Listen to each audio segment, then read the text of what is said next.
What does the title of Hunter x Hunter even mean? In my last video on this story, we explored Togashi's obsession with the little details, how his storytelling goes a long way to pack meaning into as many aspects of the story as possible, and how this can even be seen when simply examining the very title of the series, Hunter x Hunter.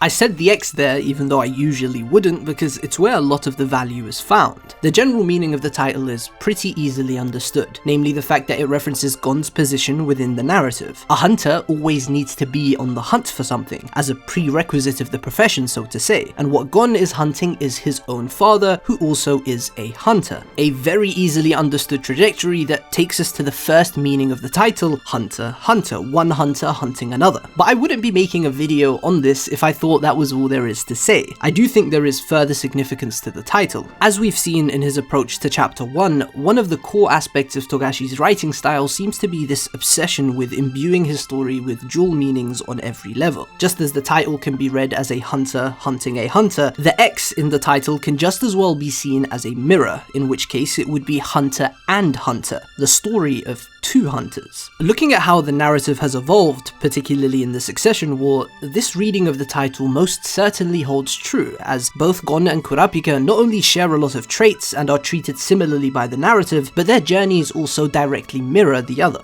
Using this story's peculiar title as a gateway, let's explore one of the most fascinating dynamics I've seen in any story. Two close friends with little on-screen interaction who, when placed side by side, practically complete the other. To say this is the story of Gon and Kurapika is a very big claim, considering the prominence of Killua as the deuteragonist of Gon's storyline, as well as the very real chance that Kurapika does not survive this succession war. To me, the current arc feels like the ultimate detour, and if we're fortunate enough to see Togashi's vision come to life for the Dark Continent, I'm of the belief that Jing will serve as our primary set of eyes for that story. All of this makes arguing Kurapika to be the second most important character in the narrative, who is referenced in the title of the series itself, a very difficult task, but I ask you to bear with me as we take a deep dive into these two characters, placing them side by side. In 2013, alongside the release of the non-canon feature film Phantom Rouge, Togashi released Kurapika's Memories, also known as Volume 0 of Hunter x Hunter. This is a great place to start, as the mere fact Togashi gave Volume 0 to Kurapika speaks volumes in of itself, no pun intended. Digging deeper to the start of Kurapika's journey illuminates several interesting connections to the start of Gon's journey, which we explored in my last Hunter x Hunter video. Both Gon and Kurapika were kids who lived in some kind of isolation, surrounded by a small environments and living in tune with nature. For Gon, this was Whale Island, a limited population with very few actual residents and barely anyone who he could call his peer besides Noko, the only other child on the island. And this naturally resulted in Gon spending a lot of time either by himself or living in nature and befriending the animals of the forest. For Kurapika, we have the Kurta village in the woods, with 128 people who were completely isolated from civilization as a whole due to the intrinsic risk of genocide that the Kurta have consistently faced, and his only real peer comes in the form of Pyro. The circumstances of their childhood were similar, albeit due to different reasons, which makes it no surprise that both of our main characters are enticed to leave their habitat, to leave the small aquarium in which they have spent their lives thus far, and venture out into the much wider, much less familiar, real world. For Gon, this happens due to Kite, who not only informs him about his father's status and profession, but also sparks in him the desire to seek out his father and learn more about hunters and the world at large. For Kurapika, the catalyst happens to be Sheila, who not only presents him the D-Hunter book, which sparks Kurapika's curiosity, but also shares her own ambitions to become a hunter, which inspires Kurapika even further. This is even further substantiated by the fact that both Sheila and Kite were themselves inspired by another source. For Kite, it is Jing, for Sheila, it is the author of D-Hunter. And there's a very real possibility the author of D-Hunter is Don Freaks, who serves as the primary inspiration for Jing. That's more of a theory than anything else, but my underlying point is that there's a connection here in the generational links of inspiration. It's also important to note that our protagonists have to pass a test before being eligible to leave their home. Gon has to fish for the King of the Swamp, which was supposed to be an impossible threshold he wouldn't overcome since Aunt Mito did not want him to leave, and for Kurapika is to pass the exam by the Elder as well as the self-control exam he undergoes, which was actively sabotaged by the clan Elder so he wouldn't pass. We can see their respective environments reluctance to let go of them, which both Gon and Kurapika overcome through sheer force of will. What really pulled me in on this interpretation of Gon and Kurapika's narrative relationship are the titles of each character's departing chapter as protagonists of their own journeys. For Gon we have chapter 1 titled Day of Departure, and for Kurapika we have chapter 359 simply titled Departure. This signifies a massive turning point for the story, as with 339 we have, at least for now, concluded Gon's journey and are instead actively following Kurapika as our main character. The two chapters share key motifs that substantiate their parallel nature. Chapter 1 starts with Gon's Whale Island, which directly parallels the Black Whale ship in 359, right down to the smoke being emitted out of the whale's blowhorn. It marks a transition, going from a stationary whale island to a mobile whale ship, as well as further showcasing the scale and proportion the story has taken on. Whale Island had very few permanent residents and was mostly a harbour island for fishermen, while the Black Whale, despite being a ship, houses around 200,000 people, all with the goal of arriving at the new continent. On another note, the final scene of Kurapika's memories is titled Day of Departure, identical to chapter 1, further substantiating the connection to Gon and strengthening my belief that Togashi clearly wants us to place these characters side by side. Kurapika leaves and returns to a village completely massacred, presumably by the Phantom Troop, which transforms him from someone practically no different to Gon at the start of the story to something completely different. Both Kurapika and Gon also start their respective quests with the goal of retrieving something. They may be stepping into an unknown world, but what they're hunting after is incredibly familiar, incredibly close to them, as close as you could possibly get. Family ties. For Gon, it's his father Jing, and for Kurapika, it's all the eyes of his dead clansmen. Both of these end goals expose a lot about these two characters. While Gon deals with abandonment issues and a lack of self-worth in part due to his father's absence, Kurapika suffers from survivor's guilt and the uncanny realization that it was his own selfishness to leave the village that might have played a part in the eradication of his entire clan. The nature of the things they are hunting after are similar yet different. In a sense, both are chasing their family in hopes of being reunited with them, but whereas Gon's father is very much alive and kicking, which presents a sort of fertile ground from which things can be further developed, Kurapika is quite literally chasing the body parts of his dead comrades and family, quite literally a dead end. While Gon has Aunt Mito to return to at the end of his story, Kurapika has no such home. Something else that undoubtedly establishes a strong parallel between Gon and Kurapika is their usage of Nen oaths. Despite being a rather commonly known mechanic among Nen users, the only characters in the entire story we actively see utilizing this mechanic just so happen to be Gon and Kurapika, and the context which leads to their respective decisions further stresses the trajectories of their characters. Kurapika and Gon fall on opposite ends of the Nen spectrum. Gon is an enhancer, whereas Kurapika is a conjurer/specialist when his eyes turn scarlet. Looking at the Nen graph, it's immediately noticeable that enhancers and specialists are on exact opposite ends, which adds a lot to the inversions and parallels both embody. And Kurapika being a conjurer as well is incredibly pertinent. While enhancers excel at fortifying and strengthening their natural abilities, conjurers excel at materializing objects. The dichotomy here speaks for itself. It's internal versus external, and manifests very apparently in their abilities. While Gon primarily utilizes his enhancement for his rock paper scissors technique, Kurapika materializes chains with unique abilities that are also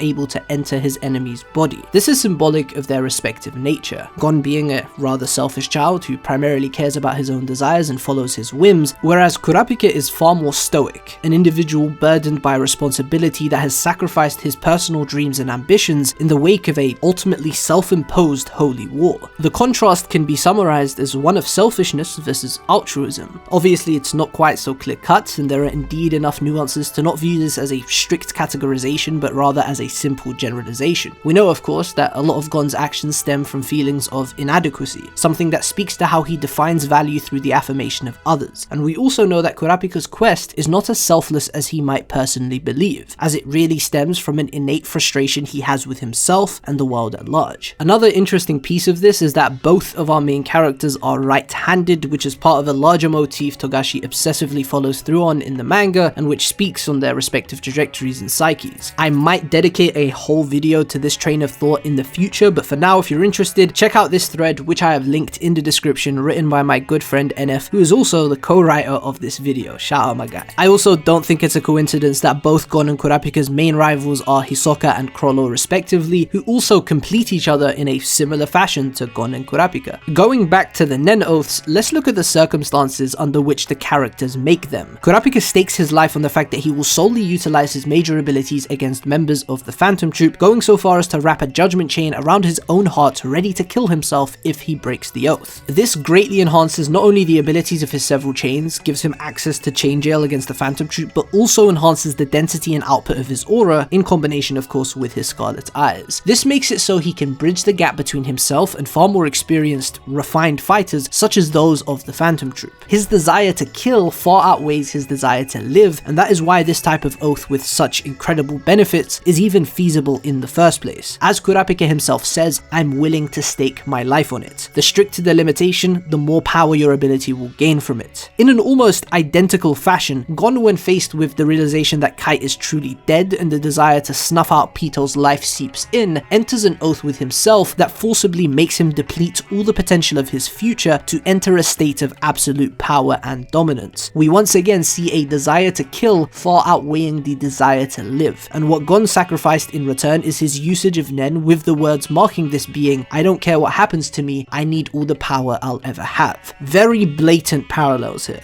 Another facet of their characters in which they display similarities is in their respective relationships with Killua and Melody. Both function as a kind of safe haven for them, an anchor that constantly reminds them of their task at hand and prevents them from being led astray by their emotions. There are several key scenarios in which Killua and Melody set our protagonists straight. During the Chimera Ant arc, Killua had to be the voice of reason, as otherwise Gon would have fallen entirely to the darkness within himself. Killua even does this at the cost of his own well-being, almost like a sacrificial offering so that the light that Gon is can keep on radiating. This was of course incredibly unhealthy for the both of them in their relationship, and it inevitably led to immense suffering for the both of them. Similarly, Melody also calms Kurapika down during several situations in which he might have lost his cool otherwise, such as when tailing the troop. Melody's words and flutes alleviate Kurapika from his agitation. While not as apparent as with Killua's self-sacrifice for Gon, it's important to remember that Melody's sense of hearing is so advanced that she can tell one's emotional state simply from their heartbeat, and her empathetic nature on top of this puts a ton of stress on her by simply being in Kurapika's vicinity at these times of intense emotional stress. In a sense, Kurapika, like Gon, can be viewed as a light, one that radiates and desperately struggles to overcome the darkness in their path. On the flip side though, you can definitely view both as said darkness themselves, as evidenced by the imagery frequently associated with them and several dialogues across the series. Gon is often called a monster by those that encounter him, and Kurapika is adorned with imagery relating to the devil himself. The Kurta used to be called the messengers of the devil. The red eyes speak for themselves from an imagery perspective, but they also evoke an intense rage, a primal instinct that Kurapika has no control over. Melody complements this nicely with her own backstory regarding the devil Sonata, having come into contact with what might possibly be the devil himself and living to tell the tale, now finding themselves as one of Kurapika's closest companions. In general, there are many Christian references and imagery surrounding Kurapika, like his relation to the dolphin, which is a significant symbol in Christianity, to his soliloquy in chapter 344, right down to the shape of his judgment and steel chain, which incorporate the cross in their designs. And lastly, his greatest target is the character with the most blatant references to Christianity. Besides Melody, Killua also serves as a parallel to Pyro. Both Killua and Pyro are the first and most significant pair of our respective protagonists, and both not only behave and conduct themselves in similar ways, but are also somewhat exploited by their best friends. This is obviously not intended with malice, but Gon as well as Kurapika both insist on their presence, not budging until Pyro and Killua are on board with their ambitions. There's a key scene for both that encapsulates this brilliantly. During the dodgeball game with Razor, Gon insists on Killua being the one to hold the ball, fully aware that he has already badly injured his hands and might do permanent damage if he keeps it up, and yet Killua follows along willingly. Kurapika does practically the exact same thing himself, with his unwillingness to compromise on anyone but Pyro accompanying him to the outside world, despite the inherent risk of danger, particularly due to Pyro's disabilities and his injured leg and fading eyesight, clearly showing how both are willing to offer themselves up if it makes their respective light happy. Pyro saving Kurapika from falling off a cliff in the past was one of the factors that led to his bodily impairments down the line. Togashi makes it very easy to see the similar nature of these dynamics, the shared themes and ideas at play. While the interesting little parallels between Gon and Meruem have been discussed at length in this community, what has not been talked about enough is Kurapika's presence in this picture. At the very beginning of the story, we see Gon's backpack with the kanji for O, meaning king, which complements how Gon projected himself onto Kon, the king of the jungle, which he named himself. We go into this in depth in my previous video if you haven't watched that, which I'll leave a link to in the description below.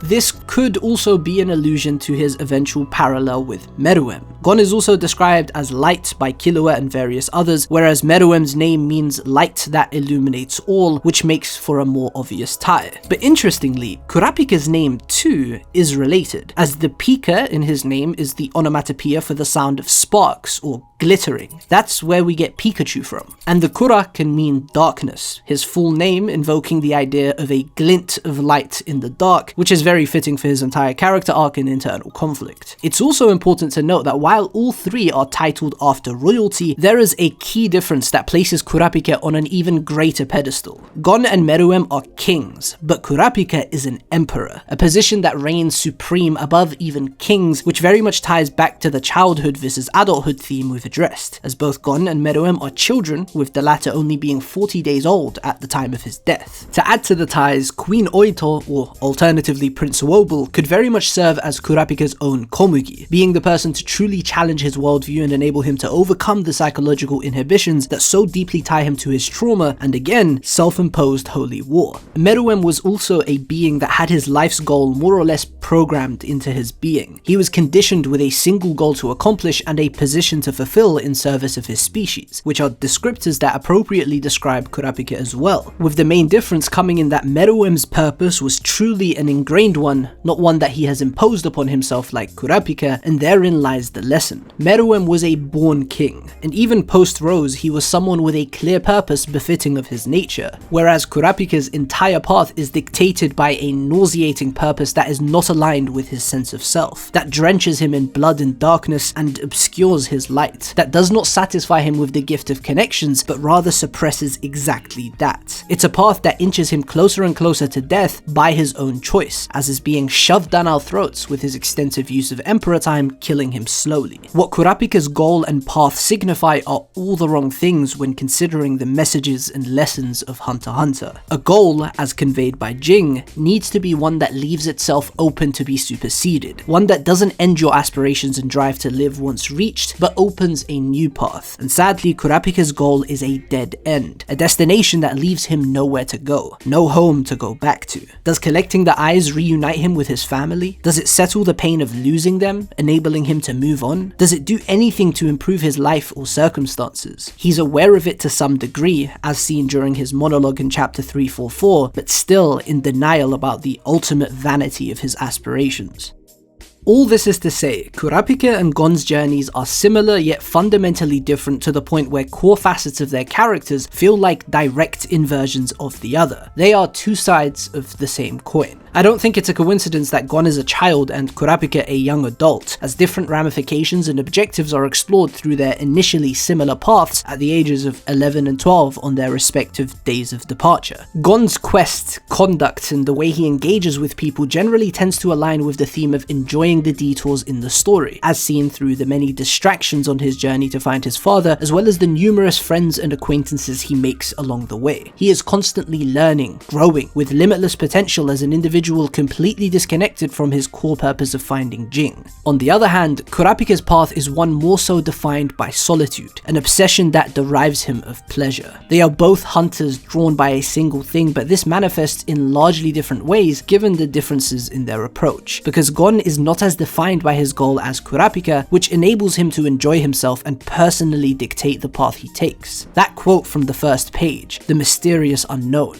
Gon is captivated by that spell. He doesn't know know where he's going and he's enjoying the journey there. As such, he has more agency in the sense that he doesn't let himself pass up on an opportunity even if it deviates from his plans. Contrary to Kurapika, who sacrifices enjoyment and his personal fulfillment to dedicate each waking moment to the pursuit of his clansmen's eyes, fully dedicated to this holy war of his. I think it's also very possible that the Kurta clan massacre was a detour for the Phantom Troop, a step along the way in the Spider's journey for their own vengeance, which ended up being the linchpin for Kurapika's journey. What's interesting is that the word that appears twice in the title, the concept this entire setting is based upon, the hunter, as outlined in the first page of the manga, is wholly explored by these two protagonists. Gon sees the strange beasts and monsters, the mystical places, the unexplored frontiers, and Kurapika is dedicated to retrieving the Eye's considered secret treasures, a path that has the Dark King of the story himself on Kurapika's hit list. While Gon's journey takes a relatively lighter tone besides the Chimera Ant arc, Kurapika's has been one of darkness from the very beginning. In this sense, what Togashi encapsulates in these differences between our protagonists is the perspective of the story itself in a rather meta way. It isn't merely reflected in the story structure, but the nature of the story itself. We begin with the child Gon and follow his coming of age, after which we transition to Kurapika, who represents the next stage of life, being adulthood. These are the different perspectives these two characters offer us. But there's a less obvious flip side to this dynamic as well. Since Gon's journey was one of coming of age, what the narrative explored were the shortcomings of being a child, the realization that the world does not remain this untainted sandbox and that things indeed have consequences, which is made clear in painstaking detail towards the end of Gon's journey. But this all has a very positive outcome for the boy, ultimately accumulating in the realization that the world is much bigger than he thought it to be, earning Gon some much needed maturity and having him become more of an adult in the process. Yet there's still a reversion and sharp reminder that Gon is still a child after all, as the last we see of him is his return to studies and normal education back home at Whale Island. And that leads me to think Kurapika's entire shtick, his unsentimental nature and destination-oriented outlook, are what will be dissected over the course of the Succession War arc, showcasing the flaws in his ways much like was done for Gon in the Chimera Ant arc, and possibly accumulating in Kurapika regaining some of the childlike qualities we saw from him in his backstory, with Wobble and Oito likely serving as the catalyst. Gon and Kurapika are the two main characters of Hunter x Hunter, and there is nothing that will showcase that as well as the future of the Succession War. Thank you guys very much for watching, and I cannot wait to see Kurapika once more when the next batch of chapters finally, hopefully, release. Togashi is back tweeting regularly and that feels amazing, but I need 401 in my hands, dog.